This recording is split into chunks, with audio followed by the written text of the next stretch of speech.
আসসালামু আলাইকুম প্রিয় এইচএসসি 26 ব্যাচের শিক্ষার্থীরা, কেমন আছো তোমরা সবাই? আশা করি সবাই ভালো আছো এবং যে যার মতো করে কিন্তু শেষ মুহূর্তের প্রস্তুতি যাত্রাটা গুছিয়ে নেওয়া শুরু করে দিয়েছো। তোমাদের এই প্রস্তুতিটা আরো বেশি সহজ করার জন্য দেশসেরা বিদ্যাপীঠ একাডেমি তোমাদের সাথেই আছে।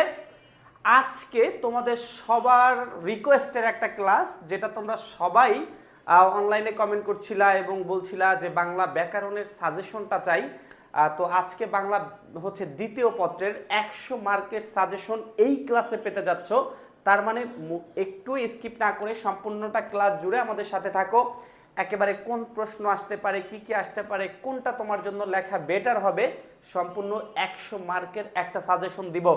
যেই সাজেশনটা তোমরা যে কোনো বোর্ডের স্টুডেন্টরা ফলো করতে পারবা এবং এখান থেকে 100% কমন থাকবে, এতটুকু নিশ্চয়তা দেয়াই যায়। কারণ সব বিগত সালের প্রশ্ন ঘাটাঘাটি করে তারপরে তোমাদের জন্য কিন্তু এই সাজেশনটা তৈরি করা হয়েছে। তো সকল বোর্ডের স্টুডেন্টরা এটার প্রতি আস্থা রাখতে পারো এবং তোমরা তোমাদের যেসব ফ্রেন্ডরা আছে তাদেরকে অবশ্যই হচ্ছে এই সাজেশনটা শেয়ার করে দিবা। আর দুর্বল স্টুডেন্টদের ক্ষেত্রে বলি, তোমরা যদি এটা হচ্ছে শেষ মুহূর্তে এসে ফলো করো, অনায়াসে তোমরা বাংলা দ্বিতীয় পত্রে কিন্তু A+ তুলতে পারবা।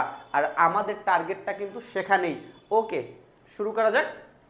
আমরা জানি যে হচ্ছে বাংলা দ্বিতীয় পত্রে টোটাল তোমাদের 100 মার্কের একটা পরীক্ষা হতে যাচ্ছে, যেখানে ব্যাকরণ পার্টে তোমার হচ্ছে 30 মার্ক থাকে, এরপরে তোমার রিটেন পার্টে 70 মার্ক থাকে। তো বাংলা যে 30 মার্ক ব্যাকরণ থেকে থাকে, সেখানের মানবন্টনটা হচ্ছে এরকম যে ব্যাকরণিক যে বিষয়টা আছে, প্রথমে হচ্ছে বাংলার উচ্চারণের নিয়ম, এখানে হচ্ছে তোমার 5 থাকবে। প্রত্যেকটা প্রশ্নে এখানে মানবন্টন 5 করে। তবে যেটা তোমাদের জন্য থাকছে সেটা হচ্ছে বাংলা উচ্চারণের নিয়ম, বাংলা বানানের নিয়ম, এরপরে আছে হচ্ছে বাংলা ভাষার ব্যাকরণিক শব্দ শ্রেণী, এরপরে আছে হচ্ছে বাংলা শব্দ গঠন। শব্দ গঠনের মধ্যে তোমার আছে বাংলা শব্দ গঠনের মধ্যে আছে উপসর্গ, প্রত্যয় এবং সমাস। এরপরে আছে বাংলা ভাষার অপপ্রয়োগ ও অশুদ্ধ প্রয়োগ, আর আছে বাক্যতত্ত্ব। এই মোট 6টা বিষয়ের উপরে প্রত্যেকটা প্রশ্নেরই হচ্ছে মানবন্টন থাকবে 5 করে। এই 30 মার্ক হচ্ছে ব্যাকরণ থেকে আসে।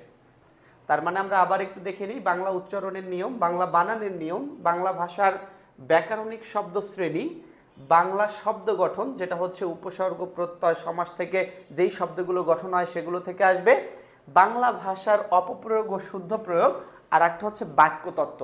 এখান থেকে 30 মার্ক থাকবে। এই প্রত্যেকটা টপিকসের উপরে কি কি প্রশ্ন আসবে এবং কোনটার উপরে তুমি বেশি ফোকাস করবা, প্রত্যেকটা কিন্তু হচ্ছে প্রশ্ন আলাদা আলাদাভাবে দেওয়া হবে। কোনো টেনশন নাই, তোমরা কি পড়বা না পড়বা সবই আজকের এই ভিডিওর মধ্যে থাকছে। পরবর্তী যেটা আমরা দেখব সেটা হচ্ছে পরবর্তী 70 মার্কের আসলে মান বন্টনটা কি। পরবর্তী 70 মার্কের মধ্যে আমাদের যা যা আসলে লিখতে হবে সেটা হচ্ছে পারিভাষিক শব্দ 10টা, হয় 10টা আমাদের পারিভাষিক শব্দ লিখতে হবে, নাহলে যে কোনো একটা ইংরেজি অনুচ্ছেদ দেবে, এটার বাংলা অনুবাদ করতে হবে। এখানে থাকবে আমাদের 10 মার্ক। এখানে প্রবন্ধ রচনায় 20 বাদে আর বাদ বাকি সবগুলোরই কিন্তু 10 করে মার্ক দেওয়া থাকে। ওকে, এরপর দেখেন দিনলিপি, অভিজ্ঞতা বর্ণনা অথবা প্রতিবেদন। এখানে 2টা দেয়া থাকবে, হয় প্রতিবেদন বা দিনলিপি, যে কোনো একটা আপনাকে লিখতে হবে এখান থেকে। প্রত্যেকটা প্রশ্নেরই কিন্তু অথবা থাকবে। ব্যাকরণ বাংলা দ্বিতীয় পত্রের যতগুলো প্রশ্ন আসবে এখানে প্রত্যেকটা প্রশ্নেরই হচ্ছে অথবা দেয়া থাকবে। আপনি মূলটা না পারলে এরপর অথবা দিয়ে অ্যান্সার করতে পারবেন। বৈদ্যুতিক চিঠি অথবা হচ্ছে আবেদনপত্র, 2টা থাকবে, যে কোনো একটা আপনাকে দিতে হবে 10 মার্ক। এরপরে হচ্ছে সারাংশ সারমর্ম অথবা ভাব সম্প্রসারণ, একটা সারাংশ সারমর্মের যে কোনো একটা থাকবে, আর ভাব সম্প্রসারণ থেকে থাকবে একটা, যে কোনো একটা আপনি অ্যান্সার করবেন, এখানেও 10 মার্ক। এরপরে হচ্ছে সংলাপ রচনা বা খুদে গল্প রচনা। সংলাপ যে কোনো একটা বিষয় নিয়ে দুই বন্ধুর মধ্যে অথবা ডাক্তারের চেম্বারে গিয়ে ডাক্তার এবং রুগীর মধ্যে কথোপকথন, এই যে কথোপকথনের বিষয়টাও তুলে দিতে পারে। তো সেই সংলাপ রচনা অথবা খুদে গল্প রচনা, এখানেও 2টা থাকবে, যে কোনো একটা আপনি চুজ করে দিতে পারবেন। আচ্ছা, এরপরে হচ্ছে প্রবন্ধ রচনা, যেখানে আমাদের 20 মার্ক থাকবে। এই মোট 70 মার্ক আর আগে আমরা পেয়েছি 30 মার্ক। এই 100 মার্কের পরীক্ষা হতে যাচ্ছে। এখন কথা হচ্ছে ভাইয়া এই 100 মার্কের মধ্যে আসলে আমরা পড়বো কোনগুলা? ব্যাকরণে তো অনেকগুলো প্রশ্ন আছে, এই প্রশ্নগুলোর মধ্যে ইম্পর্টেন্ট প্রশ্নগুলো কোনটা? আজকে ফুল 100 মার্কের তুমি কি কি পড়বা, কি কি লাগবে না লাগবে সবকিছু কিন্তু বলে দিব। জাস্ট এই সাজেশনটা তোমরা ফলো করে হলে চলে যাবা, সকল বোর্ডের জন্য প্রযোজ্য। দেখো, শুরুতেই আমরা দেখব বাংলার উচ্চারণ ও বানান, যেখান থেকে উচ্চারণ থেকে 5 মার্ক থাকে, বানান থেকে 5 মার্ক থাকে। উচ্চারণের মোস্ট ইম্পর্টেন্ট প্রশ্নগুলো আমাদের কোনগুলো? মোস্ট ইম্পর্টেন্ট প্রশ্ন আমাদের কোনগুলো সেগুলো আমরা একটু ফার্স্টেই দেখব। এখান থেকে এতটুকু জাস্ট যদি তুমি ফলো করো, তার মানে তুমি এখান থেকে 5-এ 5 পেতে যাচ্ছ। শুরুতে যেই প্রশ্নটা হচ্ছে, যেই প্রশ্ন 4টা ইম্পর্টেন্ট, সেটা হচ্ছে অধ্বনির উচ্চারণের 5টি নিয়ম, এ ধ্বনির উচ্চারণের 5টি নিয়ম, বফলা এবং হচ্ছে মফলা উচ্চারণের 5টি নিয়ম। জাস্ট এই 4টা প্রশ্ন যারা হচ্ছে প্রশ্ন থেকে আনসার করতে চাও, তারা এই 4টা প্রশ্ন জাস্ট ফলো করবা, সকল বোর্ডের জন্য। এখান থেকে হচ্ছে ইনশাল্লাহ কমন পড়বে। অথবা তোমরা যারা এই উচ্চারণে হচ্ছে শব্দের উচ্চারণগুলো লেখায় যারা হচ্ছে বেশ ভালো, তারা অবশ্যই এই জায়গাটাতে অথবাতে চলে যাবা। আমার সাজেশন থাকবে, তোমরা যদি বাংলায় বেশি মার্ক তুলতে চাও, 90-এর উপরে যাদের টার্গেট, তাদের আসলে এই প্রশ্নগুলোর অ্যান্সার না করে অথবাতে যাওয়া উচিত। এখানে 5টা শব্দ থাকবে, জাস্ট তুমি 5টা শব্দের সঠিক উচ্চারণটা যদি লিখে দিতে পারো, তাহলে তুমি কিন্তু এখানে 5-এ 5 পেয়ে যাচ্ছ, একটা মার্কও কাটার কোনো সুযোগ নাই। যদি তুমি হচ্ছে এই উচ্চারণটা ভালোভাবে দেখো যে কমন পড়ে নাই অথবা পারতেছ না, তাহলে অবশ্যই তুমি এখান থেকে আনসার করবা। এখান থেকে আনসার করলে দেখা যাবে যে ফুল মার্ক 5-এ 5 পাওয়া সম্ভব না। হাতের লেখা একটু খারাপ হলে কিন্তু এখানে 4 চলে আসতে পারে বা 3 চলে আসতে পারে, কিন্তু যদি তোমার পূর্ণ মার্ক এখানে 5-এ 5 রাখতে হয়, তাহলে অবশ্যই আমার মতে তোমার এটা দেওয়া উচিত। আমি সব সময় এটাই চুজ করতাম। আর সব থেকে সময় কম লাগে। এখানে তুমি একটা প্রশ্নের 5টা নিয়ম লিখতে গেলে দেখবা যে এখানে তোমার কিন্তু মিনিমাম 5 থেকে 7-8 মিনিটের বেশি হচ্ছে লেগে যাবে একটা প্রশ্নে। 5টা নিয়ম লিখতে 7-8 মিনিট 10 মিনিট লেগে যাবে। কিন্তু যদি তুমি 5টা শব্দের উচ্চারণ লেখো, 2 মিনিটও হচ্ছে সময় যাবে না, তো সময়টাও বাঁচবে আর পূর্ণ মার্কটা কিন্তু এটাই অথবায় পাওয়া সম্ভব। তার মানে এখানে ফোকাস করো। এখন বলবা ভাইয়া উচ্চারণের যে নিয়মগুলো পড়বো, এগুলো কোনগুলো পড়বো আর উচ্চারণ কোনগুলো পড়বো, কোনগুলো আসে? শুধু বিগত বছরের প্রশ্নগুলো সমাধান করো, এগুলো সমাধান করলেই হচ্ছে দ্যাটস এনাফ। আর সর্বোচ্চ হাতে গোনা 10টা নিয়ম উচ্চারণের মাত্র 10টা নিয়ম আছে, যেগুলো আমরা কিন্তু ইতিমধ্যে তোমাদেরকে দিয়ে দিয়েছি যারা আমাদেরকে নক করেছো। এটা দেখলেই হয়ে যাবে। পরবর্তীতে দেখি উচ্চারণ গেল, এরপর হচ্ছে বানান। বানানের মধ্যে কি আছে গুরুত্বপূর্ণ প্রশ্ন একটু দেখেন। যারা আপনারা প্রশ্ন থেকে আনসার করবেন, যারা চান না যে শুদ্ধ বানান লিখতে যাব, শুদ্ধ বানান আসলে আমি হয়তো পারবো না বা শুদ্ধ বানানে আমার একটু ঝামেলা হতে পারে, কারণ বানান আপনি যদি ভুল করেন সাথে সাথে ওটা কাটা। আপনি 5টার যদি 3টা হয় 3 মার্ক পাবেন, ঠিক আছে? আপনি যদি 5টার মধ্যে 2টা পারেন তাহলে 2 মার্ক পাবেন। সেক্ষেত্রে আপনি যদি চিন্তা করেন যে না আসলে এই বানানগুলো লেখায় ঝামেলা, আমার ভুল হতে পারে, হয়ে যেতে পারে, সেক্ষেত্রে প্রশ্ন যদি একটু জানা থাকে, মোটামুটি যদি লিখে আসেন, সেখানেও হচ্ছে 3-4 পাওয়া সম্ভব যদি ভালোভাবে লিখতে পারেন, ঠিক আছে? তো যারা প্রশ্ন থেকে আনসার করবেন, এখানে যেসব প্রশ্ন গুরুত্বপূর্ণ, এর মধ্যে প্রথম প্রশ্নটা হচ্ছে বাংলা একাডেমিতে প্রমিত বাংলা বানানের তৎসম শব্দের 5টি নিয়ম, মোস্ট ইম্পর্টেন্ট 3 স্টার। এরপর হচ্ছে বাংলা একাডেমি প্রমিত বাংলা বানানের 5টি নিয়ম হচ্ছে লেখা, এটা হচ্ছে মোস্ট ইম্পর্টেন্ট। সব থেকে বেশি ইম্পর্টেন্ট যেটা হচ্ছে সেটা হচ্ছে নত্যবিধান এবং হচ্ছে সত্যবিধান, এগুলো কিন্তু বারবার পরীক্ষায় আসে। তাহলে এই 4টা প্রশ্ন বাংলা বানান থেকে দেখবেন, কিন্তু যারা 90-এর উপরে পেতে চান তাদেরকে ফোকাস করতে হবে অথবার দিকে, যেখানে 5টা শব্দ দেয়া থাকবে, আপনি জাস্ট 5টা শব্দের শুদ্ধ বানানটা লিখে দিবেন। যদি এই 5টা শব্দের শুদ্ধ বানান আপনি লিখতে পারেন সেক্ষেত্রে কিন্তু আপনি একেবারে 5-এ 5 পেয়ে যাবেন। যদি মনে করেন যে না আপনি 4টা পারেন, তাহলে এখানের এই 4টা দেয়াই হচ্ছে আপনার জন্য উত্তম। এই 4টা দেয়াই আপনার জন্য উত্তম, কারণ এইখানের যে প্রশ্নগুলো আছে এগুলো লিখলে যে আপনি 5-এ 5 পাবেন, বা হাতের লেখা একটু খারাপ হলে 3-এও চলে আসতে পারে, সেক্ষেত্রে আমি বলবো যে এই যে অথবাগুলো এইগুলো আপনাদের জন্য সবথেকে বেটার অপশন। একান্তই যদি এগুলো না পারেন সেক্ষেত্রে আপনারা হচ্ছে এই প্রশ্ন যতটুকু হচ্ছে মেধায় আছে অতটুকু দিয়ে লিখে চলে আসবেন। Okay fine. আর এই যে শুদ্ধ বানান কোনগুলো পড়বেন, তারপর হচ্ছে এই অথবাগুলো কিভাবে দিবেন, সেগুলোর কিন্তু আগে হচ্ছে ক্লাস আছে, সেগুলো একটু করে নিতে পারেন। অথবা আপনারা যদি চান এগুলো কিন্তু আমরা হচ্ছে আপনাদেরকে দিয়ে দিব যে কি কি পড়বেন, কারা কারা হচ্ছে প্রশ্ন দিবেন আর কারা কারা হচ্ছে অথবা দিবেন, সেটা অবশ্যই আমাদেরকে কমেন্টে জানাবেন। পরবর্তী প্রশ্নটা একটু দেখেন। এখানে হচ্ছে বাংলা ব্যাকরণ সংশোধিত প্রস্তুতি। দেখেন, বাংলা ভাষার ব্যাকরণিক শব্দ শ্রেণী থেকে আপনাদের 5 মার্ক থাকবে। সেখান থেকে আমরা যে গুরুত্বপূর্ণ প্রশ্ন আপনাদের 2026-এর জন্য সিলেক্ট করেছি সেটা হচ্ছে ব্যাকরণিক শব্দ শ্রেণী কাকে বলে, এর শ্রেণী ও বিভাগসমূহ সংজ্ঞা সহ উল্লেখ করো। Most important. এরপর হচ্ছে বিশেষ্য পদ কাকে বলে, উদাহরণ সহ শ্রেণী বিভাগ আলোচনা করো। যোজক কাকে বলে, উদাহরণ সহ যোজকের শ্রেণী বিভাগ উল্লেখ করো।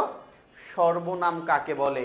জাস্ট এই 4টা প্রশ্ন এখান থেকে ফলো করবেন, 100% প্রত্যেকটা বোর্ডে আপনারা কমন পাবেন। এই 4টার বাইরে আপনাদের এই বাংলা ভাষার ব্যাকরণিক শব্দ শ্রেণী থেকে আর একটা প্রশ্ন দেখা লাগবে না। কিন্তু আবারও সেম কথা, যারা ভালো স্টুডেন্ট, যারা চান বাংলায় 90-এর উপরে পেতে, তাদের অবশ্যই অথবায় চলে আসতে হবে। এই অথবার মধ্যে 5টা বাক্য থেকে কি দেয়, অনুচ্ছেদ আকারে থাকতে পারে বা 5টা বাক্য দিতে পারে, সেখান থেকে পদ নির্ণয় করতে হবে। কি নির্ণয় করতে হবে? পদ নির্ণয় করতে হবে। যারা এই অথবাটা দিতে পারবেন তারা কিন্তু ছাক্কা মার্ক পেয়ে যাবেন, ঠিক আছে? আর যারা প্রশ্ন দিবেন জাস্ট এই 4টা প্রশ্ন দেখবেন। আর যারা হচ্ছে এই পদ নির্ণয় করতে যাবেন, বিগত সালগুলোতে যেসব আসছে এগুলো একবার চোখ বুলে গেলেই হবে, এবং এই রুলসগুলো ফলো করলেই কিন্তু 100% কমন পেয়ে যাবেন। পরবর্তী প্রশ্নটা একটু দেখি। পরবর্তীতে আমাদের আছে হচ্ছে বাংলা ব্যাকরণিক, এটা আমাদের গেল। এরপরে আছে বাংলা শব্দ গঠন, উপসর্গ, প্রত্যয় এবং সমাস। এখান থেকে আমাদের মার্ক থাকে 5। এখান থেকে কত আসবে? আমাদের 5। এই 5টার জন্য আমি কিন্তু 4টা প্রশ্নই আপনাদের জন্য রেখেছি। এখানেও আপনার মার্ক হচ্ছে 5। এই 5 পাওয়ার জন্য আপনি 4টা প্রশ্ন হচ্ছে দেখে যাবেন। জাস্ট এই যে উপসর্গ কাকে বলে, উপসর্গের প্রকারভেদ, উপসর্গের অর্থবাচকতা নেই কিন্তু অর্থ দ্যোতকতা আছে। মোস্ট ইম্পর্টেন্ট প্রশ্ন, মোস্ট ইম্পর্টেন্ট প্রশ্ন, 100% কমন আসবে, এটা হচ্ছে মাথায় গেঁথে রাখেন। উপসর্গের অর্থবাচকতা নেই কিন্তু অর্থ দ্যোতকতা আছে, এটা একটু দেখবেন। এরপর হচ্ছে প্রদত্ত উপসর্গ দ্বারা শব্দ তৈরি করো। কিছু উপসর্গ দেবে, এগুলো দিয়ে শব্দ তৈরি করতে বলবে। যে কোনো 5টি শব্দের প্রত্যয় নাম সহ কৃত প্রত্যয় নির্ণয় করো, এটা দিতে পারে। যদি এই 4টা থেকে আপনারা অ্যান্সার করতে চান বা পারেন তাহলে এই 4টা প্রশ্নই দেখবেন, বাইরে কিছু দেখার দরকার নাই, তাহলে এখান থেকে অ্যান্সার করবেন। যদি আবারও 90-এর উপরে পেতে চান তাহলে অথবায় চলে আসবেন। ব্যাস বাক্য সহ সমাস নির্ণয় করবেন। যে কোনো 5টা শব্দ থাকবে যেগুলোর ব্যাস বাক্য সহ সমাস নির্ণয় করতে হবে। সেক্ষেত্রে কর্মধারয় সমাস আছে, তারপর হচ্ছে দ্বন্দ্ব সমাস আছে, এইগুলোর দিকে একটুখানি হচ্ছে বেশি খেয়াল করবেন, ঠিক আছে? ওকে, কর্মধারয় সমাস এগুলো একটু বেশি ফোকাস করবেন। পরবর্তীটা একটু দেখি আমরা। বাংলা শব্দ গঠনের পরে আছে বাংলার ভাষার অপপ্রয়োগ ও শুদ্ধ প্রয়োগ। এখান থেকে আমাদের হচ্ছে মার্ক 5। এই 5টা থেকে যে প্রশ্নটা আসে সেটা হচ্ছে যে কোনো 5টি বাক্য শুদ্ধ করে লেখো। আপনাকে 5টা বাক্য দেবে, এই 5টা বাক্য শুদ্ধ করে লিখতে হবে, অথবা একটা অনুচ্ছেদ দেবে, সেখানে কিছু ভুল দিয়ে রাখবে, অপপ্রয়োগ দিয়ে রাখবে। যেমন হচ্ছে আপনার এখানে গুরুচণ্ডালী হচ্ছে থাকবে, দোষে থাকবে এখানে তারপর হচ্ছে আপনার এখানে আরো যেসব হচ্ছে ভুল থাকতে পারে, যেমন হচ্ছে অর্থের থাকবে না, তারপর আবার বহুবচন এর ক্ষেত্রে হচ্ছে একটু ঝামেলা করে ফেলবে। তো সেক্ষেত্রে আপনারা যেটা চুজ করে দিতে পারেন, আমার মতে হচ্ছে 5টা বাক্য শুদ্ধ করে দেয়াই ভালো, কারণ বড় একটা অনুচ্ছেদ থেকে কোন জায়গায় কি দিছে না দিছে এটা আপনাদের ধরতে একটু সমস্যা হতে পারে। তারপরেও যে যেটা ভালো মনে করেন সেটাই হচ্ছে দিবেন, ঠিক আছে? আচ্ছা, বাহুল্য দোষ থাকতে পারে, এই দোষগুলো হচ্ছে একটু খুঁজে বের করে শুদ্ধ করতে হবে। Okay fine. পরবর্তীতে দেখি, পরবর্তীতে আমরা হচ্ছে বাক্যতত্ত্ব। বাক্যতত্ত্ব থেকে এখান থেকে আমাদের মার্ক থাকবে 5। বাক্যতত্ত্ব থেকে আমাদের 5 মার্ক আসবে। আগে আমাদের 25 মার্ক গেল, আর এই হচ্ছে 5। এই ব্যাকরণের 30 মার্ক শেষ। এর মধ্যে যে প্রশ্নগুলো জাস্ট দিছি, জাস্ট এই প্রশ্নগুলোই খেয়াল করবেন, এর বাইরে একটা প্রশ্ন পড়তে হবে না। সর্বোচ্চ এই যে 6টা টপিকস আছে, 6টা টপিকস থেকে প্রশ্ন সিলেক্ট করছি, মনে হয় সর্বোচ্চ তোমার হচ্ছে 22টা, 20-22টা অথবা 23টা, এই পড়লেই হচ্ছে দ্যাটস এনাফ। এর বাইরে কোনো প্রশ্ন আসবে না। আচ্ছা, দেখেন বাক্য কাকে বলে, একটি সার্থক বাক্যের কি কি গুণ থাকতে হয়, এগুলো হচ্ছে উদাহরণ দাও। মোস্ট ইম্পর্টেন্ট, একেবারে হচ্ছে 3 স্টার। বাক্য কাকে বলে, অর্থগতভাবে বাক্যের শ্রেণীবিভাগ আলোচনা করো, এটাও একটু দেখবা। সবগুলোতেই বাক্য কাকে বলে এতটুকু তো সেম, পরবর্তীতে একটু হচ্ছে গঠনগত আছে, অর্থগত আছে, একটি সমর্থর বাক্যের কি কি গুণ থাকতে হয় এগুলো হচ্ছে একটু আলাদা, জাস্ট এটা একটু দেখবেন। কিন্তু শুরুতে বাক্য কাকে বলে এটা জানতেই হবে, তারপরে এই 3টা প্রশ্ন একটু ডিফারেন্ট আছে, এগুলো একটু দেখে নিলেই কিন্তু হয়ে যাবে। এখন কথা হচ্ছে যদি কেউ 5-এ 5 পেতে চান, তাহলে এখানে কি করবে, 5টা বাক্য দেবে। এই বাক্যগুলোকে আপনাকে হচ্ছে সরল থেকে যৌগিক করতে বলতে পারে। তো এইগুলা যদি হচ্ছে আপনার ভালো জানা থাকে, ভালো পারা থাকে, বিগত সালে যেগুলো এসেছে এগুলো যদি একটু অ্যানালাইসিস করেন, দেখবেন বারবার কিন্তু রিপিট হয়, সেম রুলসের রিপিট হয়। এখান থেকে যদি 7 থেকে 8টা রুলস আপনারা পড়েন, তাহলে কিন্তু এই অথবাটা আপনারা খুব সুন্দরভাবে দিতে পারেন। আর অথবা দিলে কিন্তু 5-এ 5, এখান থেকে মার্ক কাটার কোনো সুযোগ নাই। আর যদি প্রশ্ন দিতে চান তাহলে সুন্দরভাবে লিখলে 4-5 পাওয়া সম্ভব, তবে হাতের লেখাটাও সুন্দর থাকতে হবে। আর যেই প্রশ্নগুলো জাস্ট দিচ্ছি এগুলাই জাস্ট ফোকাস করবেন, এর বাইরে ফোকাস করার কোনো দরকার নাই, ঠিক আছে? ওকে, পরবর্তী প্রশ্নটা একটু দেখি আমরা। পরবর্তীতে আমাদের হচ্ছে আমরা চলে গেলাম হচ্ছে রিটেন পার্টে, যেখানে আমাদের 70 মার্ক থাকবে। 70 মার্ক যেখানে থাকবে সেখান থেকে আমি আমার দিকটা তুলে ধরবো যে আমি আসলে অথবা দিতাম নাকি হচ্ছে যেটা নং প্রশ্নে আছে সেটা দিতাম। আপনাদের সাথে যদি মেলে তাহলে আপনারাও সেটাই করবেন, ঠিক আছে? তাহলে সব কিছুর দিকে ফোকাস করতে হবে না। পারিভাষিক ও অনুবাদ, একটা হচ্ছে পারিভাষিক অর্থ আর একটা হচ্ছে অনুবাদ। এই ক্ষেত্রে আমি সব সময় পারিভাষিক শব্দের দিকে হচ্ছে ফোকাস করতাম। পারিভাষিক শব্দ 10টা হচ্ছে শব্দের পারিভাষিক অর্থ লিখতে হবে। যদি লিখতে পারেন তাহলে এখানে 10-এ 10, 1 মার্কও কাটতে পারবে না। যদি পারিভাষিক শব্দ আপনি লিখতে পারেন তাহলে এখানে 10-এ 10। এখন বলবেন ভাইয়া পারিভাষিক শব্দ কি পড়ব? বিগত সালে বিভিন্ন বোর্ডে যেসব প্রশ্ন হয়েছে এর বাইরে কোনো প্রশ্ন আসে না। আপনারা জাস্ট বিভিন্ন সালের বোর্ড প্রশ্নগুলো পারিভাষিক শব্দে কি কি এসেছে জাস্ট এগুলো ফোকাস করে চলে যান, এখান থেকে 10-এ 10 পাওয়া অবশ্যই সম্ভব। আর যদি চান যে না, যেই অনুচ্ছেদটা দিয়েছে সেটার অনুবাদ করতে আপনার সুবিধা হবে, সেক্ষেত্রে আপনি চাইলে অনুবাদ করতে পারেন। সেক্ষেত্রে আবার 2টা জিনিস খেয়াল করবেন, একটা হচ্ছে আক্ষরিক অনুবাদ আর একটা হচ্ছে ভাবার্থক। এখন আমার বিষয়টা হচ্ছে আক্ষরিক যে অনুবাদটা আছে, আপনার ইংরেজি যে মিনিংসগুলোর যে অর্থ দাঁড়ায় সেই অর্থ দিলে কিন্তু আপনি কোনো মার্কই পাবেন না, আপনাকে কিন্তু ভাবার্থ লিখতে হবে, ঠিক আছে? যে প্যাসেজটা দেয়া থাকবে এটা সাজিয়ে গুছিয়ে সুন্দরভাবে লিখতে হবে। তো এখানে আমি মনে করি যে যদি আপনারা এটা প্রেফার করেন সেটা আপনার ইচ্ছা, আপনি যদি এটাই দিয়ে আসেন তাহলে তো সেটাই দিবেন, আমার জন্য তো মতামত চেঞ্জ করবেন না। বাট আমার ক্ষেত্রে এটা হচ্ছে প্রেফার থাকবে আপনাদের জন্য। যদি ভালো লাগে তাহলে অবশ্যই জানাবেন কমেন্টে।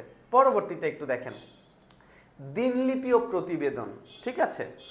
দিনলিপি এবং প্রতিবেদন থেকে যেই ফরম্যাটে লেখা হয়, ইতিমধ্যে আপনারা ফরম্যাট জেনেছেন, এমন না যে আপনারা ফরম্যাট জানেন না।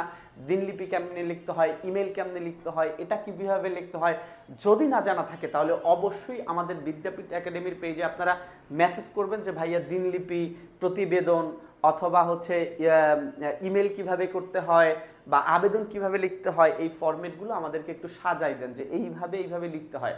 আমাদের প্রত্যেকটা জিনিসের পিডিএফ আছে, আপনাদেরকে পাঠাই দিব, আপনাদেরকে পাঠাই দিলেই কিন্তু আপনারা ওটা বুঝে যাবেন, ঠিক আছে?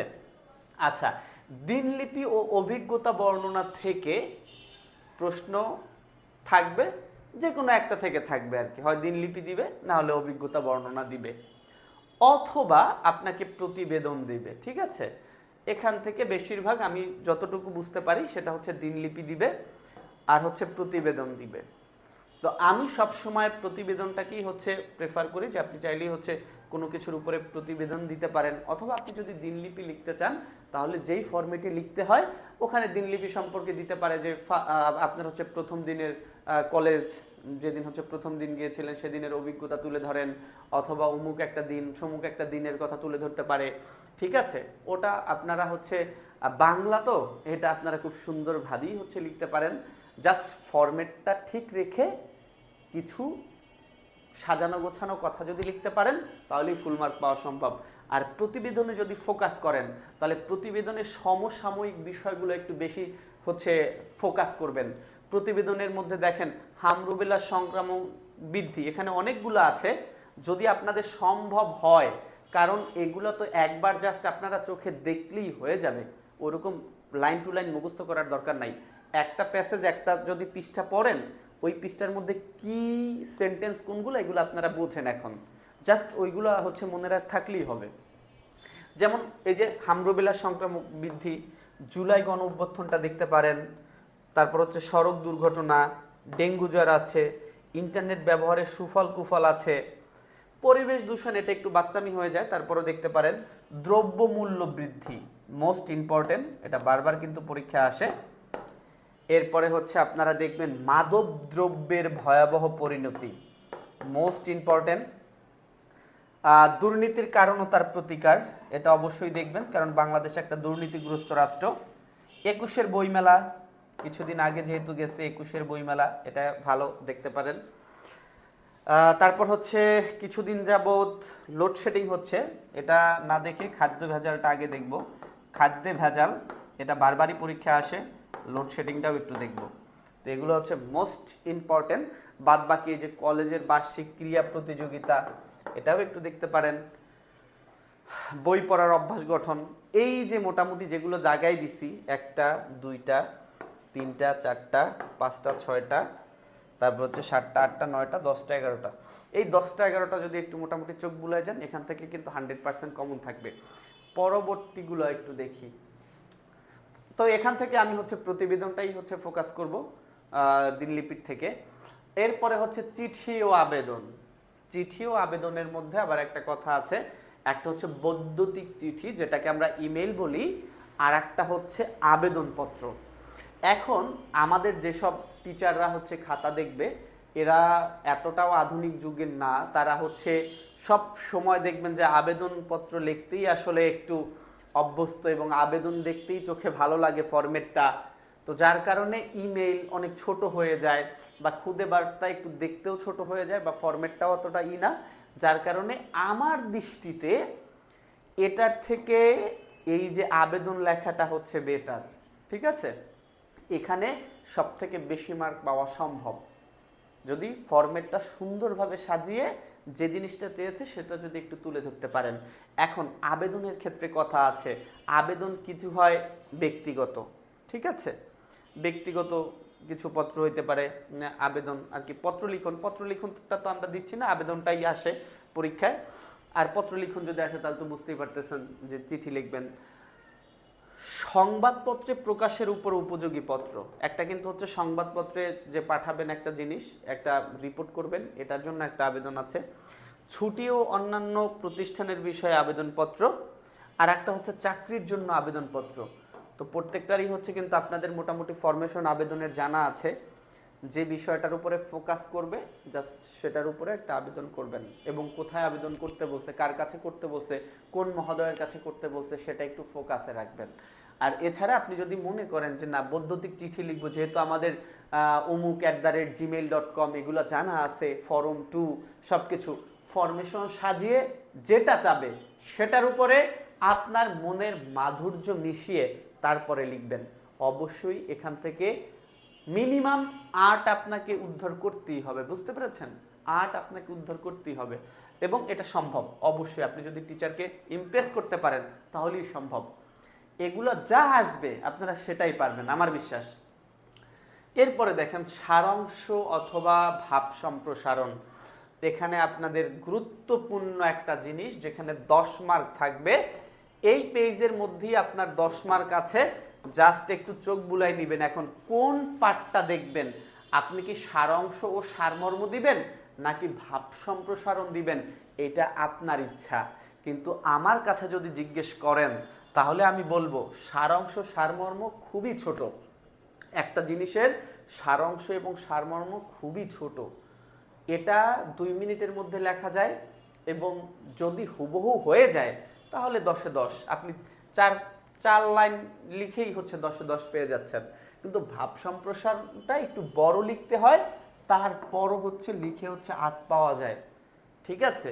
কিন্তু তারপরও আমি বলবো এই 10-এর থেকে 8 পাওয়াটা অনেক বেটার। কারণ কি জানেন? কারণ এই সারাংশ এবং সারমর্মে এমন এমন মাঝে মাঝে কিছু কবিতা উল্লেখ করে দেয় যেগুলোর আসলে অর্থ ধরা খুবই কঠিন। তাহারই পরে মনের যে কবিতাটা আপনারা পড়ছেন না, সেটার মতো দেখবেন যে আপনি মনে করবেন যে শীতের রিক্ততার কথা বুঝাইছে, শীতকালকে এখানে হচ্ছে খারাপ বুঝাইছে, বসন্ত আসছে তার কোনো হচ্ছে সুখটুক কিছু নাই, কিন্তু আদৌ তিনি বুঝাইছে যে তিনি যে তার স্বামীকে হারাইছে সেইটার বেদনাটাকে হচ্ছে তুলে ধরেছে। কিন্তু এই কবিতা তো তাহারই পরে মনে আমরা পড়েছি, কিন্তু এইখানে অনেকগুলো কবিতা দেয়া আছে যেগুলো আপনারা এখন পর্যন্ত শোনেনই নাই। আপনি যদি চিন্তা করেন যে এগুলো পড়ে তারপর জাস্ট একটা সামারি আমি করে দিয়ে আসবো, মোটেই হবে না। আপনাকে একেবারে টেনে টুনে তারপর হচ্ছে 2-3 দিয়া রাখবে, কারণ বুঝতে পারবে যে আপনি মূল কথাটা ধরতে পারেন নাই, কি বুঝাইছে। এতটা সহজ না। সারাংশ সারমর্ম 2-3 লাইন লিখলেই যে 10 পাবেন, ওই 2-3 লাইন লেখার মতো লিখতে হবে। তো ওই 2-3 লাইন যদি লেখার মতো লিখতে না পারেন তাহলে এটা দিয়েন না, তাহলে একেবারে 2-3-এ মার্ক চলে আসবে। তাহলে আপনি চলে যান ভাব সম্প্রসারণে। ভাব সম্প্রসারণ ছোটবেলা থেকেই আপনারা পড়ে আসছেন, গ্রন্থগত বিদ্যা। তারপর হচ্ছে তুমি অধম তাই বলি আমি উত্তম হইব না। এখানে যেগুলো নানান দেশের নানান ভাষা, এইখানে যেগুলো দেয়া আছে 12টা পর্যন্ত, এই 12টা পর্যন্ত জাস্ট একটু দেখবেন। এছাড়া ভাব সম্প্রসারণ সম্পর্কে আপনাদের অনেক অভিজ্ঞতা আছে, পরিশ্রম সৌভাগ্যের প্রস্তুতি, এগুলো আপনারা একটু হচ্ছে নিজের মতো করে লিখতে পারবেন। কিন্তু এখানে নিজের মতো করে লেখার কিন্তু কিচ্ছু নাই, ঠিক আছে? মারা খেয়ে যাবেন।